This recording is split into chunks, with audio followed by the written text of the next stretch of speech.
SSC 2026 আজকে বাংলাদেশ ও বিশ্ব পরিচয় পরীক্ষা শেষ হয়েছে। আশা করি ভালো হয়েছে। তোমার পরীক্ষা কেমন হলো কমেন্টে জানাও। আর তোমাদের নেক্সট পরীক্ষাটা হচ্ছে রিলিজিয়ান এক্সাম। আর এই এক্সামের জন্য বিশেষ টিপ রয়েছে ইসলাম শিক্ষা থেকে শুরু করে প্রত্যেকটা ধর্মের কার কী করণীয় ভাইয়ারা তোমাদের সঙ্গে শেয়ার করবেন। তাহলে চলো ভাইয়াদের কাছ থেকে জেনে নিই স্পেশাল কিছু টিপস। আচ্ছা, সো প্রথমেই বলি যে এই এক্সামের গুরুত্ব কিন্তু অনেক। দেখো মানে ব্যাপারটা হচ্ছে যে আমরা সায়েন্স বা অন্যান্য ইংলিশ নিয়ে ব্যস্ত থাকার কারণে দেখা যায় এই সাবজেক্টগুলোর দিকে নজর দেওয়া হয় না, কিন্তু A+ পাওয়ার ক্ষেত্রে এই সাবজেক্টগুলোর ভূমিকা অনেক। এই সাবজেক্টে যদি A+ মিস হয়ে যায় তাহলে সেক্ষেত্রে কিন্তু ওভারঅল আমাদের A+ মিস হয়ে যাওয়ার একটা সম্ভাবনা থাকে। তো এই জন্য এই পরীক্ষাগুলো একটু সেন্সিটিভলি দিতে হবে। কিছু টিপস অ্যান্ড ট্রিক্স ও সাজেশন অনুযায়ী আমরা সাজেশনগুলোকে যদি আমরা অ্যাপ্লাই করি তাহলে কিন্তু খুব সহজেই ইসলাম শিক্ষা কিংবা অন্যান্য ধর্মে যেই পরীক্ষাগুলো হয় সেগুলোতে A+ তুলে আনা সহজ। যেমন হচ্ছে আমরা চাইলে কি করতে পারি, আমরা চাইলে হচ্ছে বিভিন্ন রেফারেন্স ইউজ করতে পারি, এবং এই রেফারেন্সগুলো কিভাবে দিলে খুব ভালোভাবে কাজ করবে সেই ব্যাপারটা আসলে চলো আমরা আমাদের তাহমিদ ভাইয়ের কাছ থেকে জেনে নিই। সকল এক্সামের মতোই যেরকম বাংলা কিংবা সমাজ, সেক্ষেত্রে সকল এক্সামে কিন্তু এমসিকিউটা খুবই গুরুত্বপূর্ণ। তো ইসলাম শিক্ষা কিন্তু এর বাইরে নয়।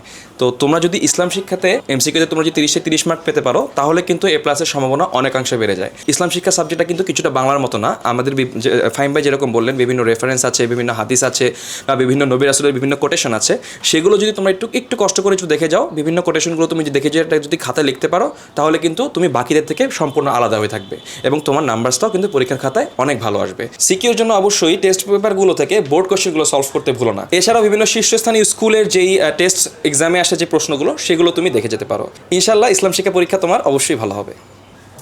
আমাদের যারা অন্য ধর্মের আছি, যারা হিন্দু, বৌদ্ধ, খ্রিস্ট ধর্মের আছি, তোমরাও কিন্তু লেখার ক্ষেত্রে অবশ্যই তোমাদের ধর্মগ্রন্থ থেকে যে রেফারেন্স দেওয়ার বিষয়টা, এটা কিন্তু তোমার লেখাটাকে অনেক হেভি করবে। তখন তোমার লেখাটা হচ্ছে কি অনেক আর্টিকুলেট হবে। তুমি মনে করো ইসলাম শিক্ষার জন্য যেমন তোমার মনে করো লিখতেছো সদাচার নিয়ে কিছু লিখতেছো, সেই মতে যারা হিন্দু ধর্মের আছো তোমরা গীতার কোনো একটা লাইন লিখে দিতে পারো, সেটা আবার গীতার কোথায় আছে সেটা লিখে দিতে পারো। সেই মতে বৌদ্ধ খ্রিস্ট ধর্ম সবারই টোটাল কথা হচ্ছে তোমাদের ধর্মগ্রন্থ থেকে একটু রেফারেন্স দিবা, যেই টপিকই হোক, তাহলে তোমার লেখাটা অনেক সুন্দর হবে, অনেক আর্টিকুলেট হবে, দেখতে ভালো লাগবে, টিচারের মন খুশি হয়ে যাবে, টিচার মার্কসও দিবে অনেক বেশি। রিথিং থেকে নেক্সট আমাদের পরীক্ষা কি এটা একটু মাথায় রাখি। আমাদের 10 তারিখ কিন্তু ফিজিক্স পরীক্ষা সায়েন্সের স্টুডেন্টদের জন্য, আর কমার্স বা বিজনেস স্টাডিজের যে স্টুডেন্টরা আছো তোমাদের জন্য কিন্তু ওই দিন একটা খুবই ইম্পর্ট্যান্ট পরীক্ষা আছে, সেটা হচ্ছে ফিনান্স অ্যান্ড ব্যাঙ্কিং। সো এই দুই পরীক্ষাকে ঘিরে কিন্তু আমাদের একটা বিশাল বড় আয়োজন আছে। দুটো লাইভ ক্লাসই কিন্তু আমাদের আছে। 8 তারিখ হবে আমাদের বিকাল 4টায় ফিজিক্সের লাইভ ক্লাস, আর 9 তারিখ বিকাল 4টায় আমাদের ফিনান্স অ্যান্ড ব্যাঙ্কিং এটার লাইভ ক্লাস। ফিজিক্সের লাইভ ক্লাসটা আমি নিব, আর ফিনান্স অ্যান্ড ব্যাঙ্কিং এটার যে লাইভ ক্লাসটা এটা নিবে তোমাদের প্রিয় এমরান ভাইয়া।